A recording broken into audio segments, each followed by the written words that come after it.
За өнөөдөр нийслэлийн засаг даргын захирамжаар байгуулагдсан батлагдсан иргэдийн оролцоот эрчим шинтгэлийн жилийн хүрээнд одоо зохион байгуулж ээлж дарга хэмжээ өнөөдөр Цохиотрын талбай дээр үргэлжилж байна. За өнөөдөр бол нийслэлийн нотариатын байгууллагын одоо ан баярын хүрээнд за мөн эрчим шинтгэлийн жилийн хүрээнд бид нийслэлийн шүүх, нийслэлийн прокурор, нийслэлийн сагдаагийн газар, за Монголын өмгөөлөгчдийн холбоо, Монголын хуульчдын холбоо, за мөн энэ нотариусчдын танхимтай хамтарсан одоо нээлттэй хаалганы өдөрлөгийг зохион байгуулж байна. За энэ дээр бол манай 9 дүүргийн засаг даргын танхим газрын хууль өргөцсөн засгийн бас хамт олон иргэдэд өөрсдийн үйл ажиллагаагаас сурчилж ингэж энэхүү өдөрлөгийг зохион байгуулж байна.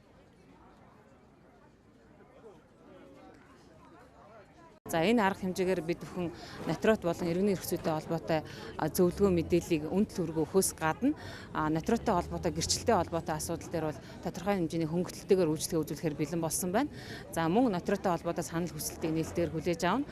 За мөн одоо хамтран оролцож байгаа байгууллагууд маань өөр өөрийнхөө чиглэлээр одоо шинээр гарч байгаа хууль тогтоомжийг үнд төргөө сурталчилгаас гадна өөрсдийнхөө байгууллагын үйл ажиллагааг сурталчлахаар бэлэн болоод байна.